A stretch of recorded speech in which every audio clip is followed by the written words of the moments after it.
Greetings, comrades, and welcome to the Eastern Border. Once again, together with, Viktor, who's at this point not in Ukraine, with a lot of news from there. We have some news about Nadezhdin's campaign, some interesting things about Yandex too going on, which I'll ask you to comment, but that's going to be again at the end, which I know you love. But first, I want to hear how it's been, what you have been doing, and, well, you're more in Ukraine than not lately. So what's up? Yeah, hi. So I've been back from Ukraine for 2 weeks now. Already feels like a very, very long time. Summarizing my trip, basically, I went there again with kind of less of an idea what I was supposed to do, besides like some humanitarian missions. Everything that I planned to do didn't happen, and lots of things that I didn't plan to do happened that were really important. I sense that you have now accepted the realities, because that's exactly how I treat these things. Yeah, no.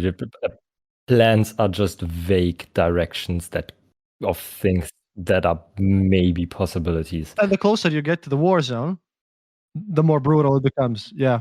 Yeah, and we did go there this time. So basically, what I'm doing at the moment is focusing a lot on the different NGOs that are working there, volunteer community, and all of that, because there's a very special situation right now. Because mostly all of this that I'm talking about today, basically all of this is taking place in Kharkiv, and I think Kharkiv is a city that is not talked enough about.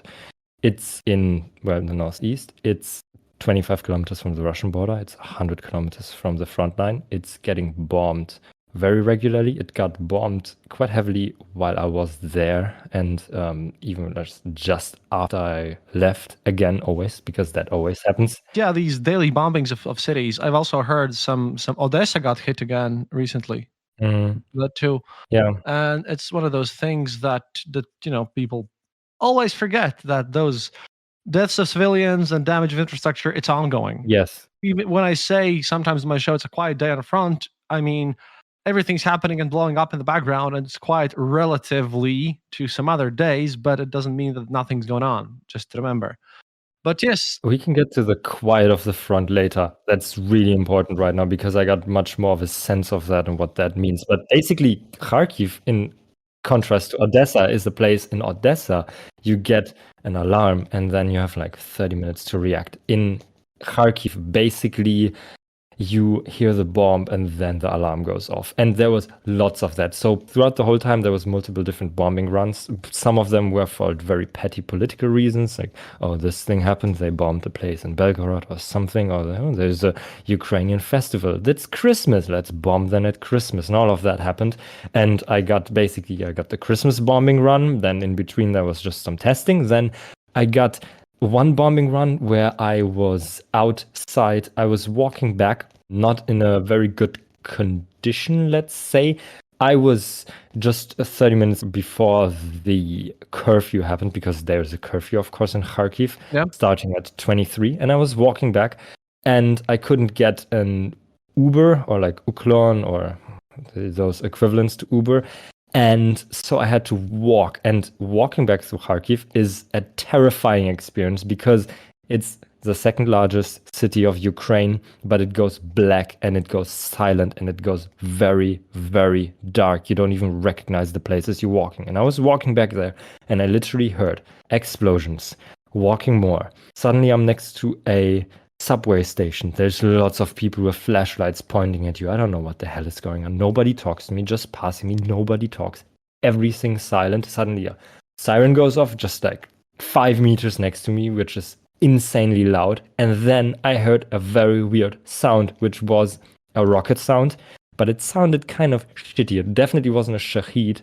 Shahed I heard the same night too, but it was a North Korean missile, because the next day we got the news, oh yeah, they just tested the North Korean nuclear missile. So officially now I got nuked without nuclear warhead. And I can tell you, they sound shit. They sound like a shit rocket. Like, I know how a rocket is supposed to sound, but they sound shit. Victor, welcome. This is one of the things that you can never forget. This is always what I tell people. You can tell different ammunitions, rockets, and all that stuff by sound easily.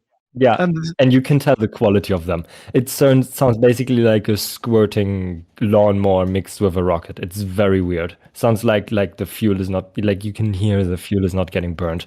It's bizarre. But yeah, that's city of Kharkiv where all of that takes place. And the two things. First of all, there's the community of aid workers, volunteers, NGOs active in Kharkiv. They have been there for 2 years. They have built a network. They are more effective than ever before. They have all the stuff they need. They have the connections. They are established and all of that. And they're doing an insane work. I can talk a little bit about specific NGOs. This is the thing I'm documenting now. This is the documentary series that I'm working on at the moment.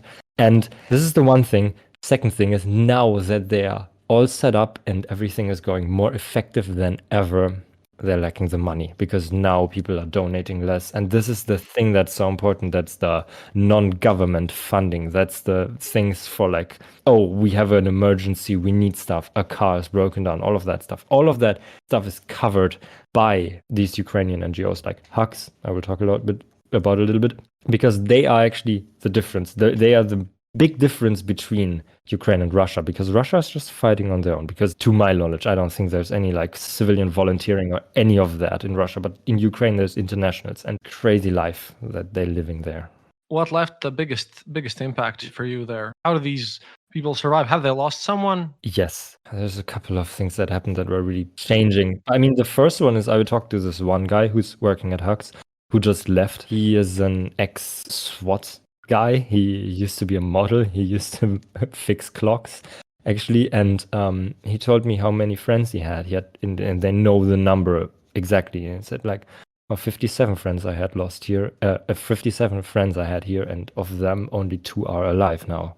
That's a thing that happens, and that was basically just a foreshadowing for what was later happening. Because one thing that is very important for the war at the moment is these people are set up, these people are there, but after 2 years of war, how much is left of them is the question, because some of these soldiers are not in a very, I don't want to judge them. I don't know about tactical psychology and all of that, but combat effectiveness after a certain time drops. If you think about something like Roman Empire, a legionnaire, how many days of battle would they get? Like if they were like in heavy campaigns, maybe like 2 months in total. And these people fought literally, some of them have like more than a full year of combat experience. Like, I can't judge these people.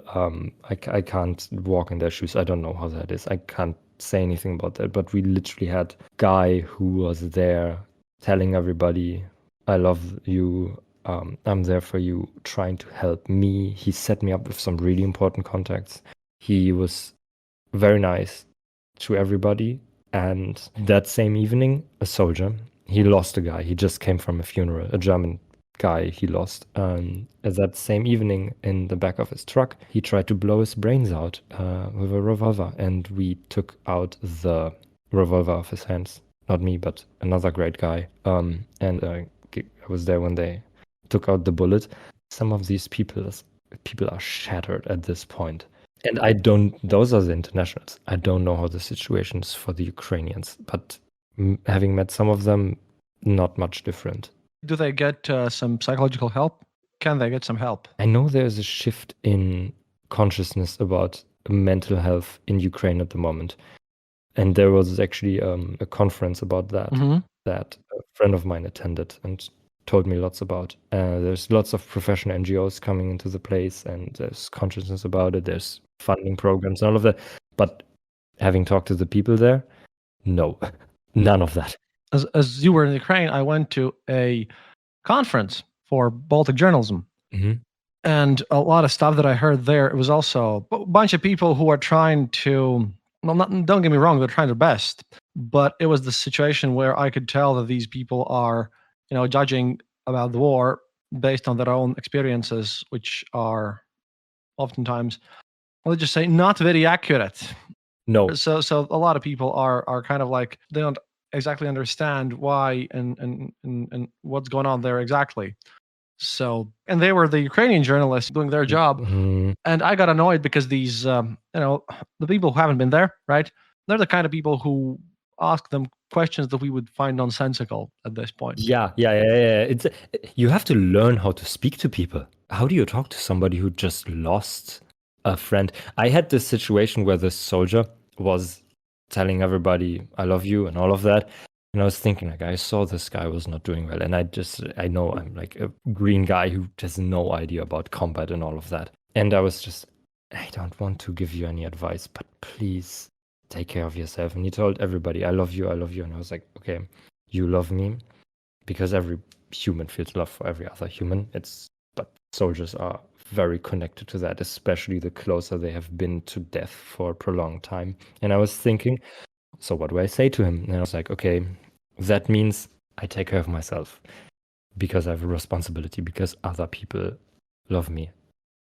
And that was enough to snap him. And he took off his shoe, literally, Wow. gave it to me and says, like, walk in it.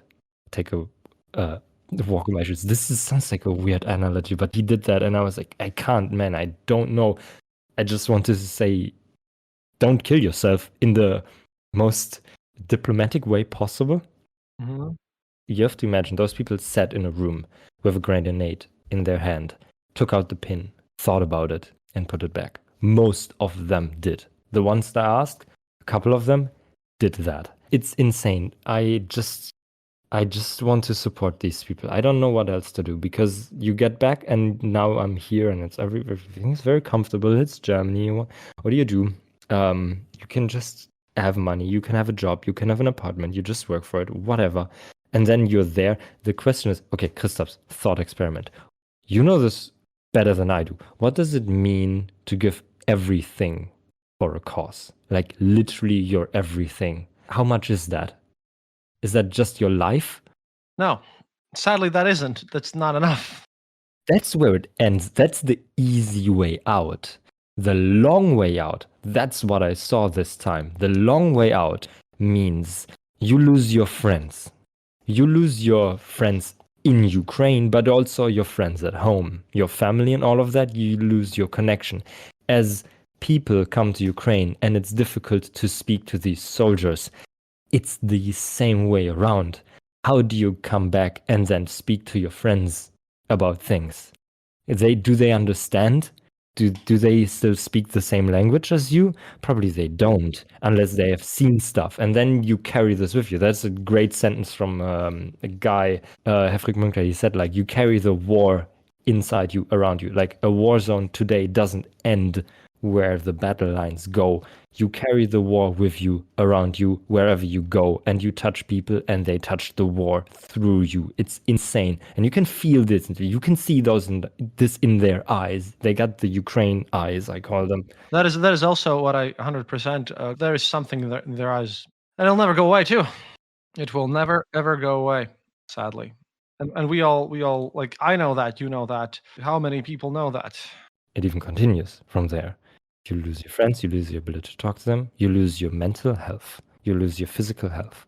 And then you don't live in like a glorious apartments. I saw the apartments where they live, and it's not judging them, but it's like you don't, like, obviously you don't live in like a clean apartment when your world is broken and breaking down. We've been to Kramatorsk, a city very close to the front line, and it was an insane trip. I think I sent some pictures on the Discord, but there's like constant fog. You see 50 meters, 100 meters.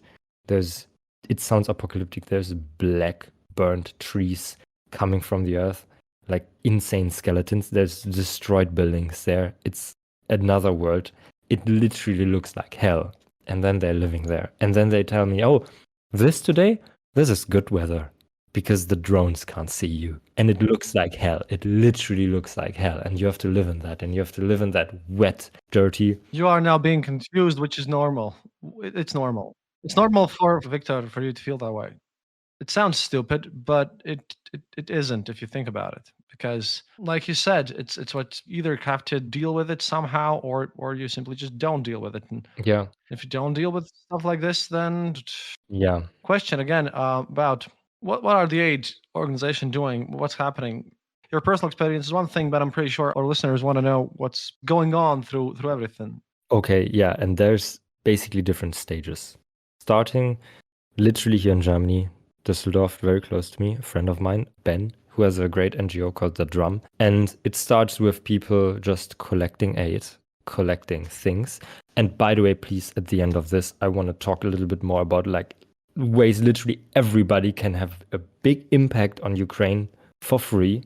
I will talk about that a little bit because that's really important. Everybody can do something, but it starts here. You collect children's toys, you collect food, you collect some nice stuff to give to people. Like, don't even think about what would you like to see right now. Get some fresh socks, give them some presents, whatever. Collect whatever you can, clothes and all of that. Just drive to Ukraine and give it to villages more or less close to the front line. That's basically what it starts off. That's the easiest version of this. Drive to Ukraine is not recommended for people who are not me or you or professionals. Let's just say that. But about these charities, which ones do you recommend? Which ones people should donate to if they can? The local ones. At least in Germany. The ones that are close to you. In Germany, go to The Drum, and also I'm setting up my own right now. If you're in the area of West Germany, vaguely, hit me up, please. There's something you can do, and I can tell you some concrete instructions for stuff you can do. I work with The Drum by Ben. Great one. We drive there all the time now, going back there very soon, although this time I will drive alone because I will have a ridiculous army vehicle for some reason that I might get into later. That's just the most insane car in the world. But so that's how it starts. That's the easy version. Then you go to Ukraine, and then you have the organizations doing like stuff in Ukraine, like civilians, frontline adjacent. Basically, that is the next stage. And then you have the NGOs that are doing the very crucial work in I call them frontier cities, specifically Kharkiv. And that's the most important NGO that I spent most of my time with. It's an NGO called HUX, which means Humanitarian Ukraine Ground Support, which is founded by a great guy called Paul Hughes, who you will meet in the documentary that I'm shooting right now. That's coming out on the 1st of March. They have a garage and they fix cars. This is insanely important. Cars are everything. You drive over shitty roads, tired, stressed, with quality of drivers around you varies greatly. You drive there in Ukraine, you break your cars. This is everything you have. Your cars are your freedom. I am a big environmentalist guy, very annoyingly so. Annoying vegan public transport guy in Germany. I go to Ukraine and I'm like, you are the least vegan person I know. I am not vegan in Ukraine. It's impossible. I cannot. And I won't, because sausages from gas stations are my life. In Ukraine, that's my bread and butter. And that's how I live. And only people who have been to Ukraine and seen this will understand. Yeah. Ukrainian gas station food is what you live on. And it's good. Which ties again to the same thematic, because gas stations are insanely important. So HUX Ukraine fixes cars. That's what they do. They have a garage, they fix cars. They have some other programs, Mums and Tots. They also support mothers whose husbands are most likely in the war and who are taking care alone of their children. That's where I'm going to give all the clothes and all of that stuff that I'm collecting in Germany at the moment too. So they fix cars. It's insanely important. Basically, everything we did in Ukraine evolved around cars. And we definitely didn't steal a very important car at some point, and it's all in the documentary. Definitely not. Didn't happen, and I was not involved in that. Like that one time when we totally, when you totally did deliver the car back on time. I did worse than that. I did way worse than that. But yeah, that's what HUX do. That's the next stage of Ukrainian support. And that's literally insanely important. They are just fixing cars for free for people is keeping the war going. It's getting soldiers to the front line. At the moment, I have a fundraiser for a guy. We almost completed it to fix his car. And that's great. Talking about cars, have the guys from Latvia continued to send cars there? Because that doesn't make any news anymore here, but I'm pretty sure the guy that gave us Peremoga might still be, doing it. I hope that he is. I don't know. I also have a very great idea for an environmentalist program, which is called Fuck You Stupid SUV People, You Are Cringe Unless You Send Your Car to Ukraine. That's my program. Get those stupid Land Rovers and all of that out of the cities. They are cringe before the war. Now they are just unbearable. What the hell are you doing? If you're rich, just get a different car. But if you get a off-road capable car, just send it to Ukraine. and relieve yourself of your cringiness. Remove cringe by sending an SUV to Ukraine. Yes, absolutely do that. Then the SUV, by the way, has a chance of exploding very quickly, which also kind of makes it better. Hello there, and thanks for listening to another episode of The Eastern Border. Dear Patreons, thank you more than ever for supporting our show. Your donations are crucial to keep us going, and right now all of your money is going to securing good information for you and to fund Kristof's actual real-life mission to Ukraine to report to you live about the war that is going on there.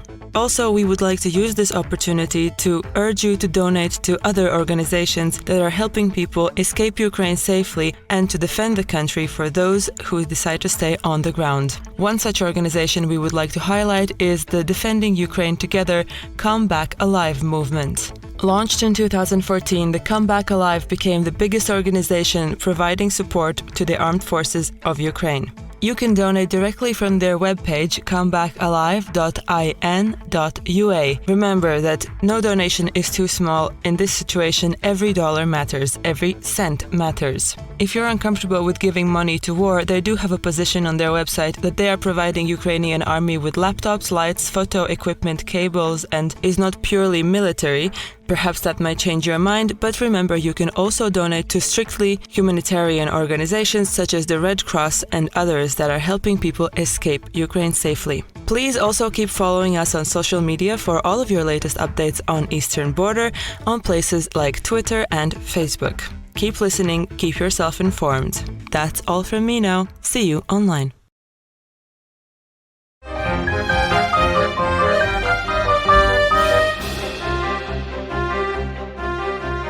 I took a journey to the next stage of NGOs, if we follow that thread, to the frontline NGOs, those that are bringing stuff from those second stage storage facilities and all of that, the whole structure of logistics and networks of getting aid to Ukraine, they take that directly to the frontline people. And those people are insane. I work with one guy, Jack. If you want to support somebody, I will find out how you can support him. Do that. I helped him prepare his ambulance for the event. That he got an ambulance, we painted and all of that, and then he went on a trip basically along the whole front line, and it's insane. I have the deepest respect for these people. They are so crucial because they bring back the humanity into the war. Those who go to the front line and working with the soldiers, it's very important. And also the soldiers, the volunteer soldiers, I know themselves. I met one guy who in the end I thought like, he looks kind of like an asshole, but turned out to just be British. And then he said, okay, let's go on a trip. And we went to the humanitarian catastrophe, which is still taking place in Kharkiv, because you have to imagine Kharkiv, great town, beautiful town, in the center of town. You can almost forget the war if you don't look too close at the burned roofs of basically every third building. But then you go to Saltivka and you are inside a humanitarian catastrophe, inside huge buildings, Khrushchevkas, you can probably pronounce that better. Khrushchevkas, yes. And they are half destroyed and half occupied still. And that's where also many NGOs are spreading the aid, because there's an ongoing humanitarian catastrophe since 2 years. He took me there, this guy. It's the guy whose car we are fixing. And please, if it didn't happen yet, just send the rest of the money. We need like 120 euros still.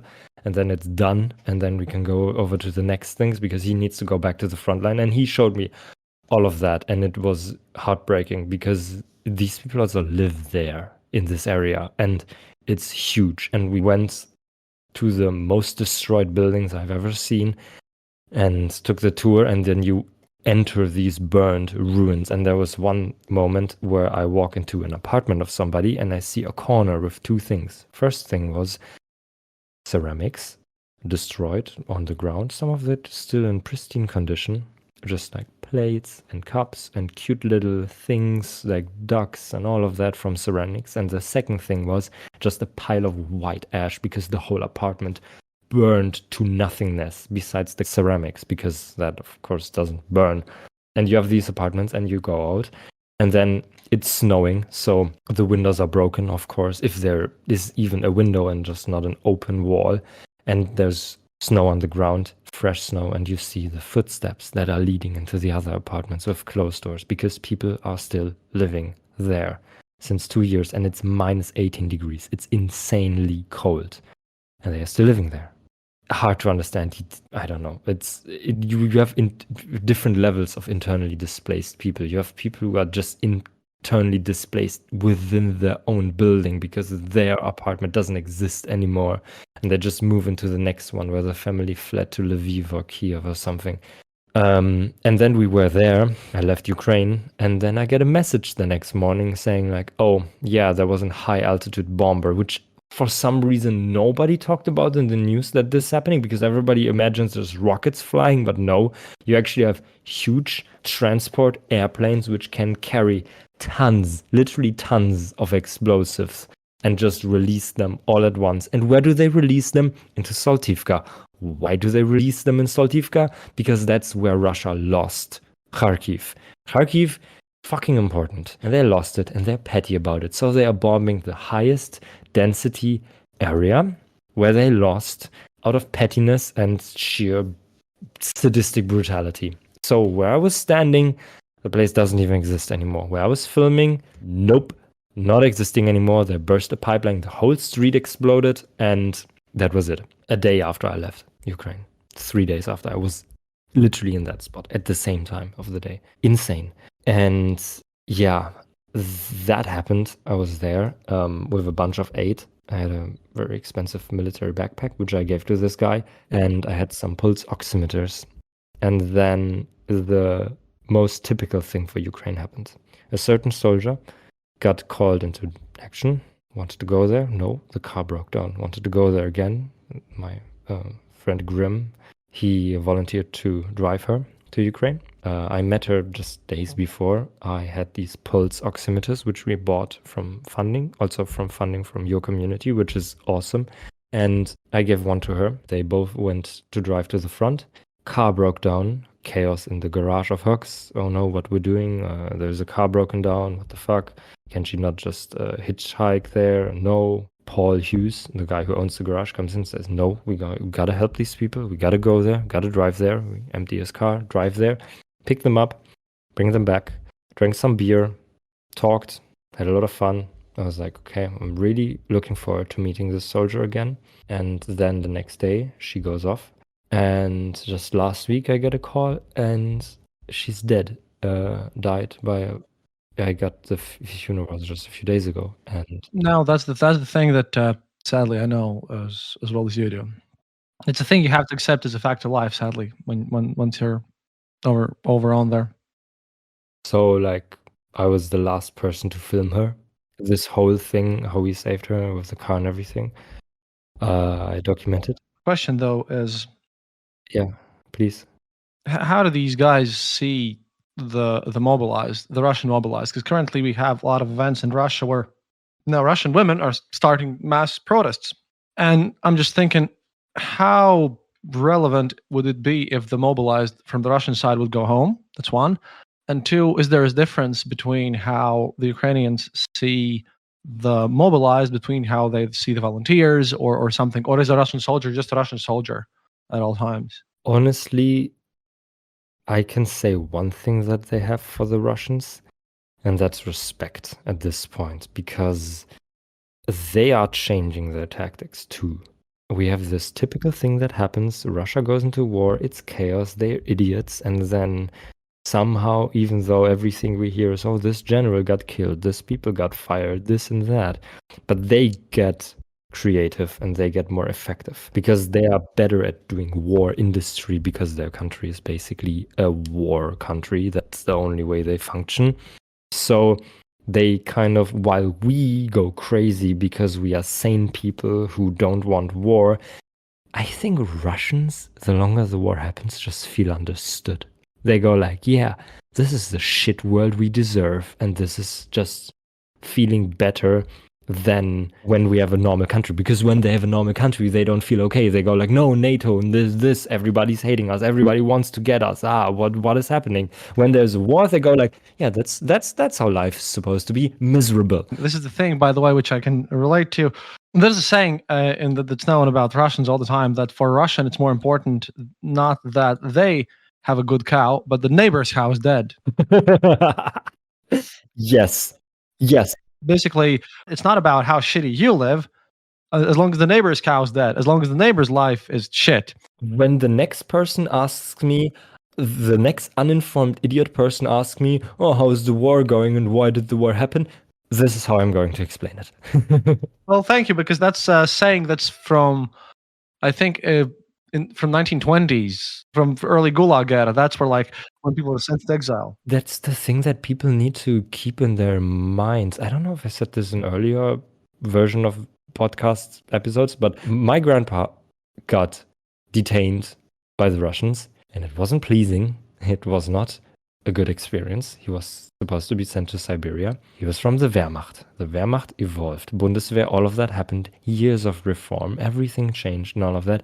I don't think the Russian army did. If you read about the Russian army in Chechnya, it's the same army. Yeah, same thing. It's the same people. And then everybody goes, oh, surprise. Oh, what are they doing? Bucha, how could that happen? It's like, we're glad.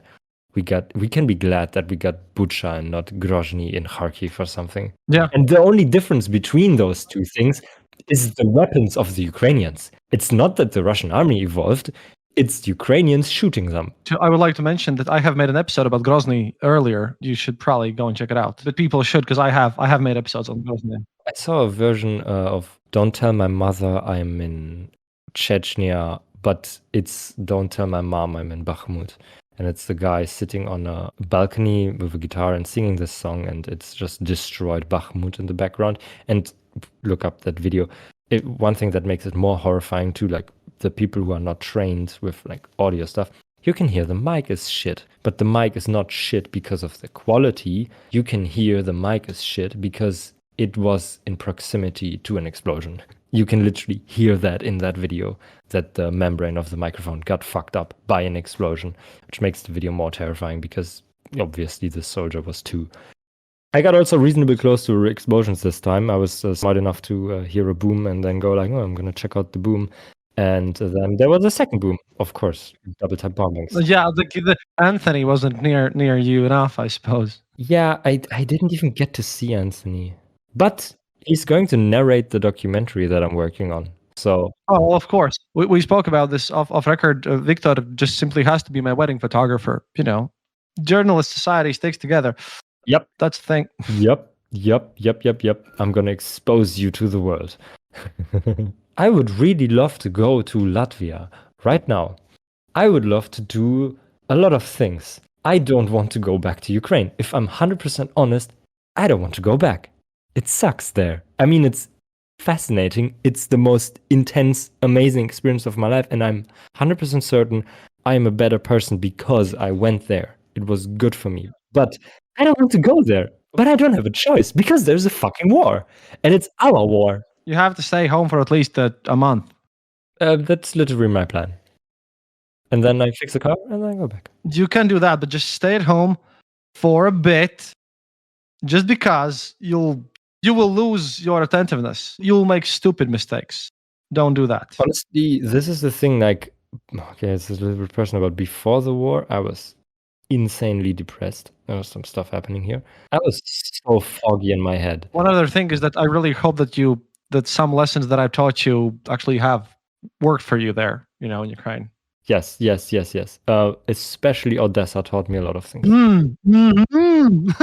Let us not talk about Odessa. Eventually, I will do a whole recap of that thing, detailed, because I have saved all the chats, all the voice message, all the pictures that exist from that day. They are on my hard drive. Don't worry about it. They will come out. And actually, this documentary series, one of the episodes will be only about you. Don't worry about it. It's like called Insane Journalist now. But no, actually, I thought about, of course, our trip. Every day I was in Ukraine and I miss you a lot there. But we don't have to meet in Ukraine. let's better not. We can do stupid stuff Let's better not. outside of yes. Ukraine. We're very good at that. The stupidity follows us when, yeah. Yeah, that is that has been noticed. I would like to wrap this one up, if possible. What I need to talk about is how people can support Ukraine for free. This is a little bit of a guide that I want to set up right now. So you want to help Ukraine. First of all, look at your local organizations and give money to them if they are good ones. And if you don't know if they're good ones, ask around. Ask me. I can ask around for you. Because some of them, but not a lot of them, some of them are a little bit on the shady side, but still honest people. It's just you get fucked up when you're in a war and you lose effectiveness in life. But besides the point, do that. Next thing, find people who give stuff to Ukraine. I bet your wardrobe looks like shit. You have too many clothes. Give half of them to Ukraine. Most of them don't fit you anymore. Half of them doesn't look good on you anyways. So give them to Ukraine. They will be happy about it. Find an organization that goes there. Give them clothes. Give them things. Give them a present. If you can knit some socks. Write a letter. Say, I am thankful that you are protecting my world. Give it to them and they give it to a Ukrainian soldier. If you're in Germany, we do that for you. Yeah, that is number one thing where people tend to forget that it's our world. It is our war. It is literally our war. It's our world that is getting attacked because Russia is Russia. They don't change to be Russia when they have Ukraine. They change to be Russia when they get beaten up, and we have to beat them up. So that's one thing. Next thing, which is very underestimated, which a lot of people on the right are doing always, which is write letters. Find out who your local parliament member is and write a letter to them. Talk about Ukraine. I can give you some ideas if you want to. They don't read your mails. They do read your letters. You can also ask me for some ideas too, by the way, if you're shy of Victor, but you know. You can even get some better ideas from him. That's one thing. Next thing, let's say you are, and this is what I'm doing at the moment right now, because I'm also busy. I have multiple fundraisers for people set up at the moment. So let's say you are from City X, let's say Wuppertal, great city, go there, know the name.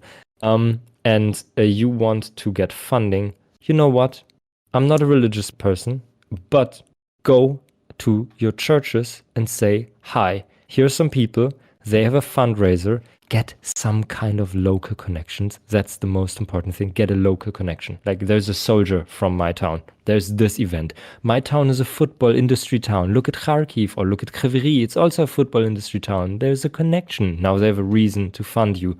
And then you go and they will collect money for you because churches are bored and nobody goes there. They're trying to stay relevant. Actually, great people. I'm sorry, I'm dissing them right now, but they will literally get money for you. And that's what I'm doing right now. I have a few dozen churches collecting money for my next trip to Ukraine. Go and do that. My own church, where I'm going to get married, they have a collaboration with guys in Chernihiv. They have a direct connection with people in Chernihiv where they just basically in between Lutheran various parishes, they basically send money straight up to them and just they find out what's needed and then they kind of set up this directly on the other side as well. It's not as effective as sending money closer to the front line, but you know what? Just leave your money in Ukraine. At the end, I was like giving these guys then they do the delivery system in Ukraine. Great, perfect. No notes. That's one thing you can do. Find local people. Find connections, be a journalist. This is what journalists do. It's not always a good thing, but it's called localization. You find a reason for people to have a connection with it because Ukraine is far away. Find anything and then find an organization, find a place to give money to. Write companies. I just had a list of companies and I just call them, go like, okay, say the name of my city as many times as possible while I explain that I'm helping Ukraine. And they will go like, oh, okay, we have to give you some funding because most companies have to do fundraising. They have to donate stuff to save taxes. And you just give them a reason to do that. If you have a company, if you know people with a company, many suggestions where they can give their money to and save taxes, literally. So super important point. Find medical companies. Find companies that produce socks. People need socks. Find companies that produce thermal underwear. Yeah. Socks are such a thing that truly does. They are underestimated. Like my mom makes all of my socks. Shout out to my mom. And they're great. She makes them from wool, and I'm not wearing anything else ever. It's great. I'm right now having a project with giving medical stuff to Ukraine. Go and find medical companies and ask them about stuff. If you don't find medical companies, you will 100% in your area have a certain type of company, which is the best one. Medical logistics. They are the ones who can just go like, oh, we don't give money. We just give this shit we have around. I have a very long list of supplies that they can just give to you. And you go, thank you so much. We're going to put your name on our project. And then you give your name to the project and all of that. That's the next thing. And one great thing to support Ukraine, fundraising, companies, local stuff, churches, fundraising, whatever. And then one last thing, make a Facebook group. Call it My Town X, call it Riga for Ukraine, call it... We have a lot of them in Riga. That's because we live in Riga, and you know how it's like here. So great city. But go and make one for your small city, because if they just go like, oh, Ukraine something, okay, it doesn't work. But make one that's localized. And you have to, localize and personalize stuff. So those are a few strategies. You are sitting in your room, scrolling on your phone, doing Instagram, doing all of that nonsense. Stop that. Delete those apps. Start doing stuff for Ukraine. It's free. Ask me for tips. Ask Christophs for tips. Find people in your country. Everyone can do that. If you hear the people telling the stories, how they got to do fundraising, everyone starts the same. It's just like, oh, they need some stuff. We just ask people and then you do it. You just have to find a channel, and there's lots of channels. All of these engineers are very set up, doing great work, more effective than ever, and more in need of help than ever. That was my definitive guide to helping Ukraine. Thank you, Christophs. Thank you for being here. Thank you for being here again, and we will, of course, get you back later on once I, become a bit more stable about everything myself. Like I said, trying to get married, lots of stuff happening around me. But thank you, Victor, and wow, I'm always amazed. And please stay safe and keep in touch. Yeah, I will stay safe. I'm very happy we finally did this episode. One last thing, Christoph's going to put links in the description. One link, which will about the next thing that we're funding at the moment. I'm going to send stuff to him because next mission to Ukraine. And second thing is that on the 1st of March, the first episode of my current project will come out, which is called Hearts Unyielding, Fixing Ukraine One Car at a Time. And this is the documentary episode that I'm making to basically channel my energy into people knowing about NGOs and the insane people that are working in Ukraine. Hearts Unyielding. Hearts Unyielding. Okay. How do you like the title? We want Subtle Knife said Shit Rocket, early contender for episode title. Well, honestly, I found the name via ChatGPT because I'm terrible at naming things, but nobody knows that.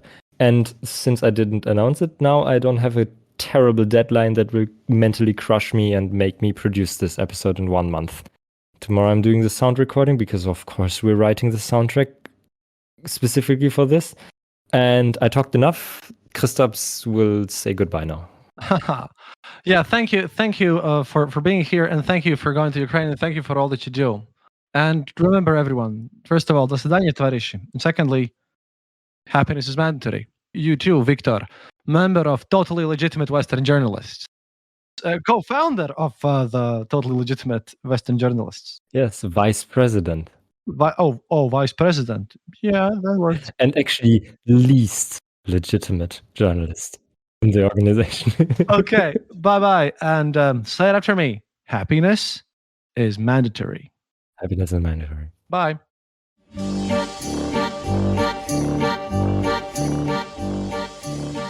Thank you for listening to the Eastern Border Show. If you have any questions or comments, go to our website, theeasternborder.lv, and leave a comment there. Or email us at theeasternborder@gmail.com. We'll be sure to answer. You can also follow us on social media and contact us there.